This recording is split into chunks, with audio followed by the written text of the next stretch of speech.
Hai para wanita yang luar biasa, selamat datang di ibadah Gilgal Women Fellowship. Saya percaya kita akan mengalami kasih dan kuasa Tuhan. Mari yuk kita sama-sama memuji dan menyembah Tuhan. Shalom wanita yang luar biasa, mari kita naikkan pujian bagi Tuhan. Kasih yang begitu besar. Kasih yang begitu besar, lebih kuat dari dosa. Kasih yang menemukanku, selamatkan dan pulihkanku. Ku naikkan syukurku, ku tak akan berhenti memuji, meninggikan namamu selalu, menari, memuliakanmu. Dibebaskan, dibangkitkan, hidup yang kau beri dan kini hanya untukmu. Haleluya, Tuhan Yesus baik buat kita semua, amin. Kasih yang begitu besar, lebih kuat dari dosa. Kasih yang menemukanku, selamatkan dan pulihkanku. Ku naikkan syukurku, ku tak akan berhenti memuji, meninggikan namamu selalu, menari, memuliakanmu. Dibebaskan, dibangkitkan, hidup yang kau beri dan kini hanya untukmu. Haleluya. Kasih Allah begitu besar buat kita semua, amin.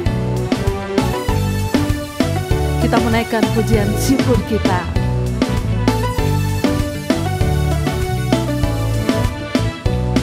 Ku naikkan syukurku, ku naikkan syukurku, ku tak akan berhenti memuji, meninggikan namamu selalu, menari, memuliakanmu. Dibebaskan, dibangkitkan, hidup yang kau beri dan kini hanya untukmu. Takkan berhenti memuji, meninggikan namamu selalu, menari, memuliakanmu. Dibebaskan, dibangkitkan, hidup yang kau beri dan kini hanya untukmu. Takkan berhenti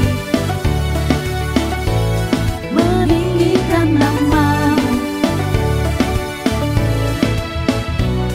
Dibebaskan, dibangkitkan, hidup yang kau beri dan kini hanya untukmu. Hidup yang kau beri dan kini hanya untukmu. Hidup yang kau beri dan kini hanya untukmu. Puji Tuhan, haleluya. Allah itu baik, sungguh baik bagi kita.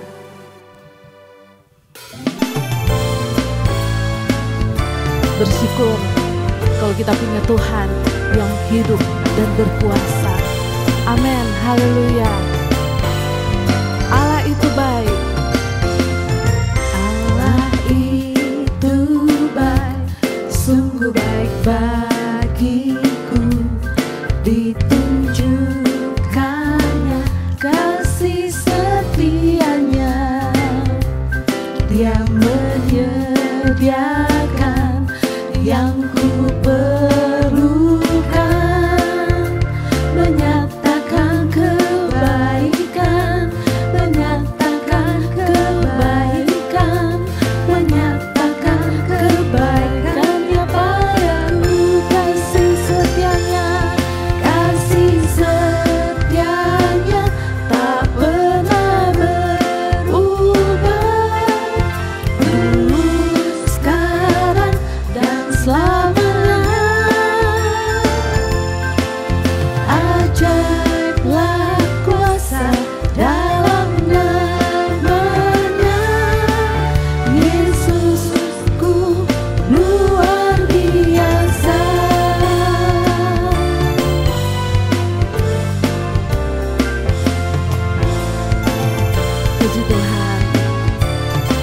Yesus luar biasa.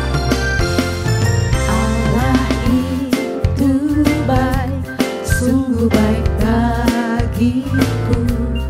Ditunjukkannya kasih setianya, Dia menyediakan. Amin.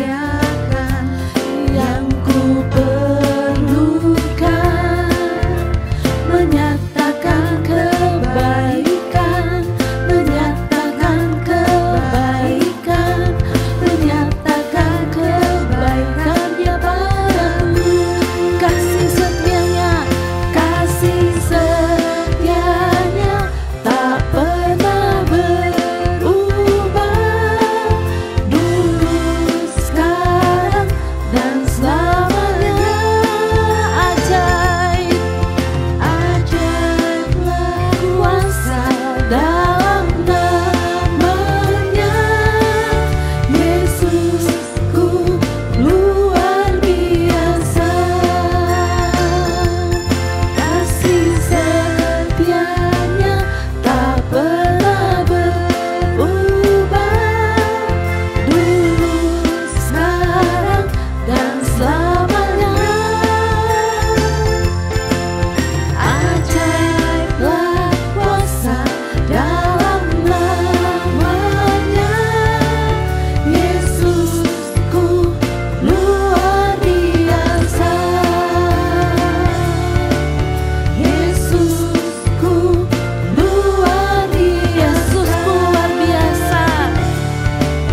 Yesusku luar biasa.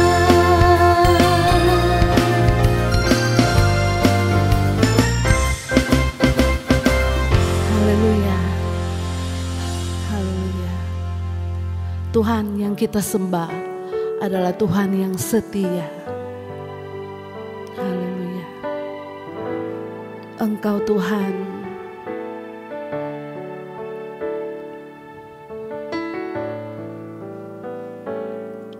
Engkau Tuhan yang setia. Waktumu selalu yang terbaik. Engkau Tuhan, Engkau Tuhan sandaranku, dan ku hanya kan berharap padamu. Engkau Tuhan, Engkau Tuhan yang setia. Waktumu selalu yang terbaik. Engkau Tuhan sandaranku, dan ku hanya kan berharap padamu. Satu-satunya, satu-satunya yang ku andalkan, satu-satunya yang ku percaya. Engkau sumber kekuatan, sumber pengharapan, sumber kedamaian. Satu-satunya, satu-satunya yang ku andalkan, satu-satunya yang ku percaya.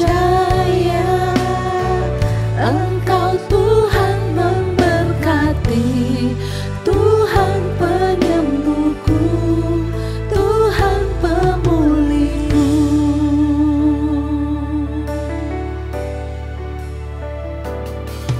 Engkau Tuhan yang setia. Waktumu selalu yang terbaik, Tuhan. Engkau Tuhan sandaranku, dan ku hanya kan berharap padamu. Satu-satunya yang ku andalkan, satu-satunya yang ku percaya. Engkau sumber kekuatan,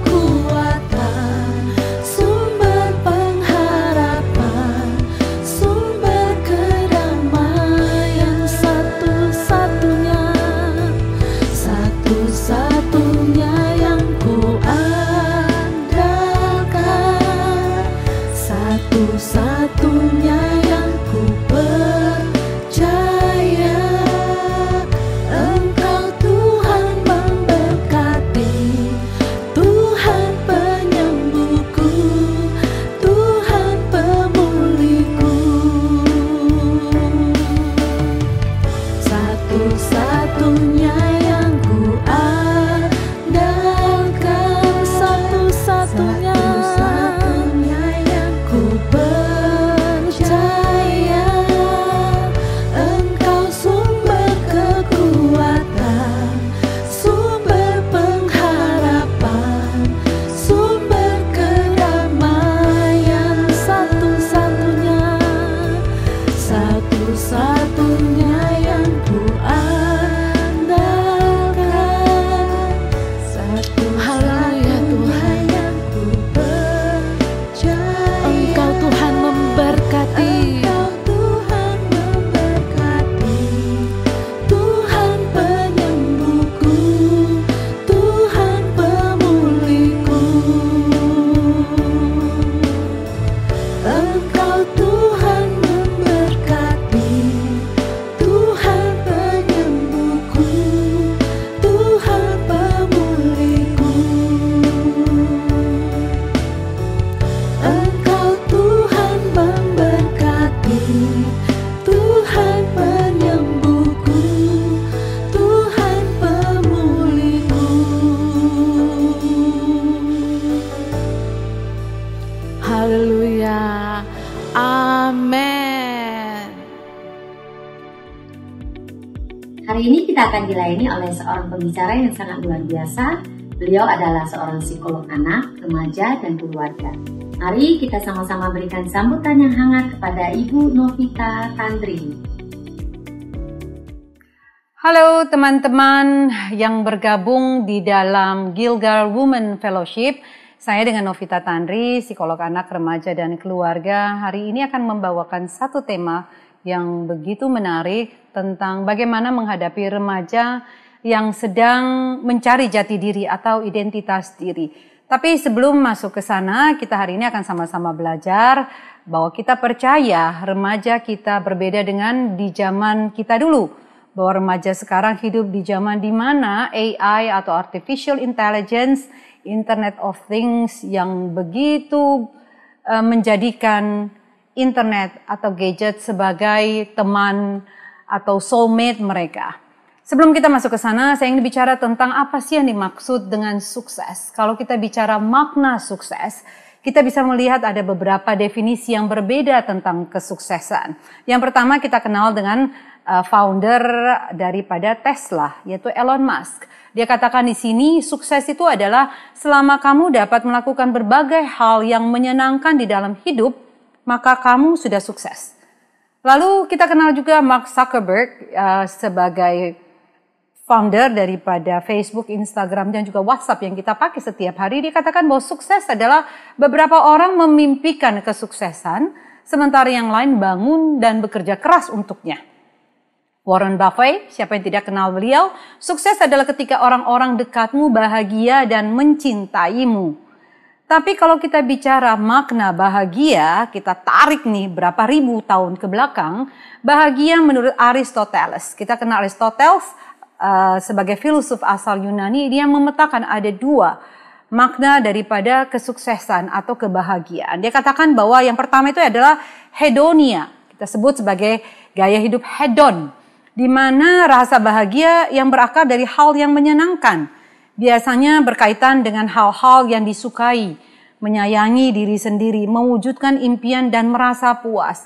Hedon biasanya dikaitkan dengan material, apa yang kita pakai, baju yang bermerek, sepatu, mobil, rumah, tinggal di mana.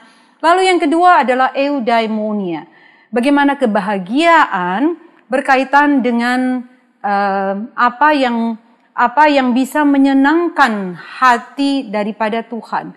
Jadi maknanya ini yang paling dalam, bagaimana menyenangkan hati Tuhan dan bagaimana tujuan hidup kita adalah dari apa yang kita tinggalkan nantinya, legacy atau warisan. Nah, pertanyaan berikutnya, apa makna sukses bagi kalian semua teman-teman wanita yang ada di dalam Gilgal Women Fellowship? Apa yang membuat kalian bahagia? Hedonia, eudaimonia, kesuksesan Elon Musk, kesuksesan daripada Mark Zuckerberg atau Warren Buffett? Oke, nah sekarang kita masuk kepada remaja. Siapa sih remaja? Kalau menurut WHO, remaja itu adalah dari usia 12 tahun sampai 24 tahun. Dan menurut peraturan Menteri Kesehatan RI nomor 25 tahun 2014 dan juga BKKBN, bahwa remaja adalah yang usia 10 sampai 24 tahun. Jadi dia tarik lebih di bawah dan dia tarik lebih ke atas 10 sampai 24 tahun. Serta yang belum menikah. Masa remaja adalah peralihan dari masa anak-anak menuju ke dewasa. Nah, masa remaja harusnya menjadi masa yang paling indah, masa yang paling penuh dengan semangat, masa yang paling berkorban, bertenaga muda, paling bergairah. Bukan masa yang justru anak-anak ini jatuh dan terpuruk. Masuk ke dalam obat-obatan, narkoba, judi, atau bahkan masuk kepada 3 yang paling tertinggi di dalam ruang konseling saya adalah pornografi, LGBTQ, dan juga agnostik atau ateis. Itu nanti kita bahas. Lalu saya ingin masuk juga pada self-image. Bicara tentang identitas diri berkaitan erat dengan self-image atau gambaran diri. Siapa saya? Who am I? Siapa saya? Kenapa saya hidup? Untuk apa saya hidup? Kemana saya mau pergi? Self-image ini akan menentukan anak-anak langkahnya nanti mau ke mana. Kapan sih gambaran diri ini diciptakan atau dibentuk oleh seorang manusia? Sejak dini sekali. Itu jawabannya, dini sekali. Semakin dini, semakin baik. Nah, anak-anak bagaimana kalau sekarang pertanyaannya, kalau waktu dini, waktu anak-anak masih kecil saya nggak hadir. Orang tua sibuk bekerja, babysitter, mbak, asisten rumah tangga yang hadir buat anak-anak ini. Padahal self-image ini kalau terlambat, dan kita tahu nanti kita akan bicara tentang otak manusia, bahwa otak manusia itu dibentuk sejak usia 0. Dan apabila self-image ini tidak terbentuk sejak dini, dia bisa terdistorsi. Dan siapa yang membentuk ini? Tentunya keluarga, teman, sekolah, lingkungan membentuk siapa anak-anak ini melihat diri di dalam diri. Waktu dia melihat diri di dalam diri, dia akan bisa melihat diri di luar diri, melihat diri. Kalau disebut oleh Jean-Paul Sartre. Nah, kalau gambaran diri ini, kita sebagai orang Kristen tentunya percaya bahwa kita diciptakan sesuai peta dan teladan Allah. Tapi kalau ini tidak diberikan kepada anak-anak sejak kecil, anak-anak ini tidak mendapatkan gambaran bahwa dia adalah peta dan teladan Allah, gambaran ini akan dia dapatkan dari internet. Dia akan dapatkan dari apa yang dia tonton, apa yang dia lihat di sosial media. Bahwa gambaran diri saya akan baik apabila saya punya kehidupan seperti kehidupan hedonia tadi, hedonisme tadi yang kita pelajari dari Aristoteles. Nah, bagaimana kehadiran orang tua? Lalu sebelum masuk kepada bagaimana orang tua harus bersikap, saya ingin supaya teman-teman wanita yang ada di Gilgal Fellowship yang ada di sini, yang tergabung di sini untuk belajar tentang otak manusia. Otak manusia itu kita bisa bagi dalam beberapa bagian. Ada yang disebut dengan otak besar dan ada yang disebut dengan otak kecil. Ada yang disebut dengan lobus frontal yang paling depan dan kita akan fokus kepada otak yang paling depan. Nah, bicara otak manusia, otak adalah bagian yang paling penting di dalam tubuh kita. Otak yang mengendalikan segala emosi, kognitif, kecerdasan, hampir 8 sampai 9 kecerdasan itu dikelola oleh otak manusia. Otak manusia itu berapa kilo? Kecil sekali jumlahnya, 1,5 kilo. Di usia 2 tahun, otak manusia sekitar 1,1 sampai 1,2 kilogram. Jadi bayangkan betapa beratnya otak anak usia 2 tahun dengan otak kita usia dewasa 1,5 kilo. Jadi memang betapa krusialnya kalau kita bicara perkembangan daripada jumlah, daripada neuron, sinapsis yang tersambung di usia waktu 2 tahun. Dan terus akan bertumbuh tapi stop pada saat dia di usia kurang lebih 18 tahun. Makanya usia anak itu 0 sampai 18 tahun. Dan volume rata-rata otak laki-laki adalah 1,274 cm. Lalu perempuan agak lebih besar sedikit, agak kecil sedikit 1,131. Dan otak menyumbang sekitar 2% dari berat badan manusia. Jadi bisa dilihat begitu kecil tapi memegang peranan yang begitu besar. Lalu kita bicara tentang apa yang disebut dengan pruning. Otak manusia di usia 14 tahun itu pruning. Artinya dia tidak akan menyimpan data-data yang tidak diulangi sebelum mereka mencapai 14 tahun. Jadi harus ada repetisi. Jadi kalau kita tahu ada ulangan 6 sampai 7 bahwa berbicaralah mengulang-ulangi segala sesuatu kepada anak-anakmu pada saat kamu tidur dan pada saat kamu berjalan dan pada saat kamu melakukan aktivitas. Artinya repetitif hal-hal yang baik itu penting sekali sebelum anak mencapai usia 14 tahun. Lalu ada yang disebut dengan plastisitas. Jadi kita belajar bagaimana otak bekerja, ada yang disebut dengan plastisitas. Artinya otak manusia walaupun tidak bertumbuh secara jumlah, tapi dia tetap berkembang sampai kita dipanggil pulang kembali. Oke, di bagian depan ini ada yang disebut dengan prefrontal cortex. Saya mungkin pernah bicara ini di Gilgal. Dan yang disebut di sini adalah bagian terdepan daripada otak manusia yang memegang peranan penting yang disebut sebagai akal budi, yang membedakan kita dengan binatang. Menurut APA, prefrontal cortex ini yang paling krusial yang tidak dimiliki oleh binatang yang lain atau ciptaan Tuhan yang lain. Karena ini betul-betul mengendalikan segala gerakan, ucapan, perilaku, emosi, memori, kepribadian. Segala sesuatu ada di sini. Nah, bagian ini akan rusak apabila anak-anak terpapar dengan pornografi terlalu dini. Oke, kita mau masuk bahwa parenting is shifting. Parenting sudah bergeser. Kita ingin supaya setiap kita mengenali dunia anak-anak kita. Bahwa mereka ini berada di usia remaja ini berada dalam persimpangan. Persimpangan yang nggak tahu mau kemana. Sama dengan mungkin mereka seperti di Carrefour. Carrefour itu nama supermarket ya. Tapi Carrefour berarti artinya junction. Mereka bingung mau kemana. Kemana arah yang mau dituju. Apakah mereka ke kiri pada saat usia 25 tahun untuk bisa menentukan masa depannya dengan menikah? Mau ke kanankah pada saat mereka memutuskan untuk melanjutkan karir atau kuliah mereka? Atau mereka lurus ke depan untuk memutuskan bahwa saya mengakhiri nyawa? Nah, persimpangan-persimpangan ini menawarkan penawaran yang sangat menarik. Kehadiran orang tua yang tidak ada di saat itu akan menentukan masa depan mereka. Hadir teman-temanku semua, sister-sisterku, hadir. Bukan hanya sekedar ada.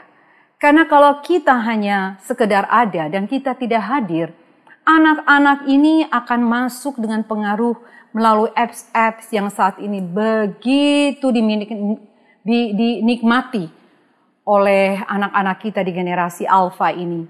Mereka masuk dengan Discord, mereka masuk dengan Amino, mereka bisa masuk dengan segala macam Tinder, Birdie, dan LGBT, role play itu masuk di sini semuanya. Jadi hadir, jadi bukan hanya sekedar ada bolak-balik di dalam rumah, ada di sana lagi main HP, ada secara fisik tapi kita tidak hadir. Kita hanya hadir pada saat kita marah-marah. Karena kalau tidak K-pop, anime, game yang semuanya berkaitan dengan pornografi itu ada di sana. Oke, ada satu hal lagi kalau kita lihat dalam tadi di awal saya sebutkan pornografi, LGBTQ, agnostik, ateis, ada yang disebut dengan sextortion. Artinya anak-anak ini dijadikan sebagai bribery, ancaman untuk bisa masuk ke dalam pornografi dan akhirnya diperas. Lalu ada juga pemikiran anak-anak yang di zaman sekarang disebut dengan child free. Mereka nggak melihat bahwa pernikahan itu harus ada anak. Mereka melihat anak sebagai beban. Mereka melihat bahwa kalau anak yang hadir di dalam pernikahan nanti mereka kelak, anak-anak ini akan seperti produk seperti dirinya. Kekecewaan, kepahitan ada di situ. Jadi mereka akan memutuskan tidak punya anak atau bahkan merasa bahwa dunia ini sudah penuh dengan anak yang menderita. Saya tidak perlu menciptakan anak-anak yang lebih menderita dibandingkan dengan saya. Segala macam pornografi, bagaimana semua chat-chat, video-video yang ada ini menunjukkan bagaimana anak-anak ini bergaul, berkomunikasi, berelasi, berkomunikasi dengan dunianya yang betul-betul sangat berbeda sekali. Oke, belum kita bicara tentang parenting style juga berkaitan erat dengan LGBT. Kita tahu LGBT itu adalah lesbian, gay, bisexual, transgender, and queer. Itu berkaitan erat ternyata salah satunya adalah dengan parenting style. Ketidakhadiran salah satu pihak, orang tua, ayah maupun ibu, atau hadir dua-duanya, tapi kedua orang tua ini tidak memberikan contoh atau panutan yang baik di dalam rumah. Oke, ini ada beberapa di dalam ruang konseling saya mengenal bagaimana sebutan dengan top, bottom, versatile, twin, bear, daddy, pinoy, jiradar. Ini istilah-istilah yang berkembang, yang orang tua bahkan tidak tahu maknanya apa. Lalu ada yang disebut dengan baci, kalau yang tadi itu di dalam gay, dan di dalam lesbian disebut dengan baci, femme, andro, no label, dan queer itu mewakili dari semua orientasi seksual seperti panseksual, aseksual, dan seksualitas yang lainnya. Baik, lalu agnostik. Agnostik dan juga apa yang disebut dengan agnostisme. Dan juga ada yang disebut dengan ateis. Ini juga menjadi tantangan luar biasa. Dan di dalam ruang konseling saya, anak-anak yang agnostik atau anak-anak yang justru ateis datang dari keluarga yang kelihatannya religius. Keluarga yang justru aktif ke dalam kebaktian gereja. Anak-anak ini punya kepahitan, punya rasa yang melihat kemunafikan karena melihat bahwa yang disampaikan di mulut tetapi di dalam pelaksanaannya di dalam rumah itu tidak sesuai. Dan kalau ini terjadi, anak-anak ini hanya menganggap kita sebagai orang tua melembagakan kemunafikan. Manajemen waktu begitu pentingnya. Ini butuh disiplin diri. Kalau ingin punya anak-anak punya identitas diri yang baik, anak-anak butuh apa yang disebut dengan manajemen waktu. Manajemen waktu untuk tahu skala prioritas. Prioritas aktivitasnya, hal yang sangat penting, hal yang sangat mendesak, hal yang penting tapi tidak mendesak, kegiatannya hanya membuat sekedar sibuk, dan yang terakhir adalah waktu yang terbuang. Kalau anak-anak tidak tahu ini, skala prioritas atau yang disebut dengan Eisenhower matrix, anak-anak ini tidak akan bisa tahu bagaimana untuk melangkah ke depannya dengan tegap. Baik, balance. We love you, we are in charge. Ini harus tahu bagaimana orang tua bisa punya satu respektasi bahwa dia in charge. We love you, but we do in charge in this family. Ini anak-anak harus ketahui sekali. Bukan hiburan, kesenangan yang menjadi prioritas. Kalau saya bisa ambil dari Amsal 25 ayat 27, tidaklah baik makan banyak madu, sebab itu biarlah jarang ada kata-kata pujian. Dalam arti bahwa pada saat anak-anak masih kecil, pada saat dia harus diisi, anak-anak diberikan daya tahan, daya juang, kedisiplinan sejak dini. Tapi jangan lupa, semua dilakukan dengan kasih. Oke, modeling faith, jangan lupa bagaimana kita hadir untuk anak-anak. Kita betul-betul memberikan contoh di gereja, di tempat kerja, di rumah, di jalanan, kita berlaku yang sama. Tidak kenal pandang bulu. Sehingga anak-anak ini bisa melihat bahwa ayah saya hadir, ayah saya memberikan modeling faith yang sama di seluruh tempat di mana orang tua saya ditempatkan. Biasakan makan malam. Makan malam penting sekali, kalau tidak bisa makan siang. Paling tidak ada satu meal, ada satu makan bersama tanpa ada gadget. Waktu yang dipakai untuk berkomunikasi, berrelasi dengan setiap anggota keluarga. Apa yang harus dilakukan orang tua? Yang paling pertama, orang tua harus memahami dunia berubah. Orang tua harus tahu bahwa mereka hidup di zaman generasi alfa ini, di mana segala sesuatu kita berrelasi lewat teknologi. Tapi kita harus tahu manusia adalah manusia yang merupakan makhluk sosial yang membutuhkan orang lain untuk hidup. Jadi bagaimanapun teknologi berkembang, usahakan anak-anak betul-betul bisa ada interaksi secara kontak fisik dengan setiap anggota keluarganya. Pastikan anak remaja merasa aman dan dicintai. Pastikan bahwa dia didengar. Jadi betul-betul didengarkan apa yang menjadi keluh kesah mereka. dipercaya kalau mereka berbicara, lalu dipahami. Jangan jadi orang tua yang emotional blackmail. Emotional blackmail yang memberikan ancaman kepada orang tua, memberikan ancaman kepada anak-anak bahwa kalau kamu berlaku seperti itu, mama sedih, mama marah, mama gak suka kamu berlaku seperti itu. Anak-anak merasa bahwa dirinya itu tidak berharga, bahwa anak-anak itu selalu merasa bahwa saya menyakiti orang tua saya. Dan ini tidak baik. Anak-anak akan tumbuh menjadi anak-anak yang akan menyakiti diri sendiri atau paling tidak membenci diri sendiri. Jadi jangan jadi orang tua yang emotional blackmail. Ajak anak remaja untuk ngobrol. Ngobrol itu berarti dua arah komunikasi. Bukan satu arah komunikasi di mana kita terus mendominasi setiap pembicaraan, setiap topik yang ada. Oke, dan kalau sampai anak remaja kita melakukan kesalahan, jangan cepat-cepat menghakimi. Duduk, siapkan waktu paling tidak seminggu sekali dating dengan anak-anak kita. One on one, berdua saja keluar dari rumah, misalnya bisa ditetapkan setiap hari Rabu mungkin pukul 2 siang atau hari Kamis setiap 4 sore, kalau Rabu bersama ibu, hari Kamis bisa bersama dengan ayahnya. Dan berikan alasan dengan teguran yang tepat. Pesan positif, tidak ada anak yang suka dihakimi, kita pun tidak suka dihakimi oleh suami atau pasangan kita. Lakukan hal yang menyenangkan bersama orang tua, bersama anak remaja, seperti misalnya masak bersama, mungkin bisa baking bersama, dan jangan lupa berolahraga bersama, bisa melakukan sebagai aktivitas yang sangat-sangat positif. Kalau sampai terjadi adanya gangguan kesehatan mental, jangan lupa bahwa kesehatan mental sama pentingnya dengan kesehatan fisik.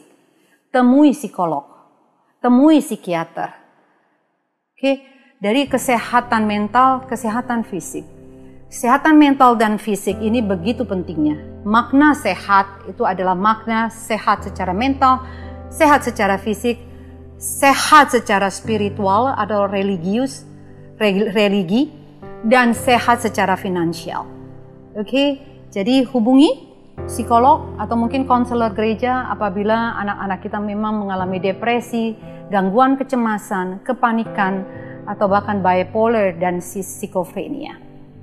Oke, kalau ada teman-teman yang saat ini ingin konseling, bisa menghubungi saya lewat Mbak Tika di 0816 199 1199.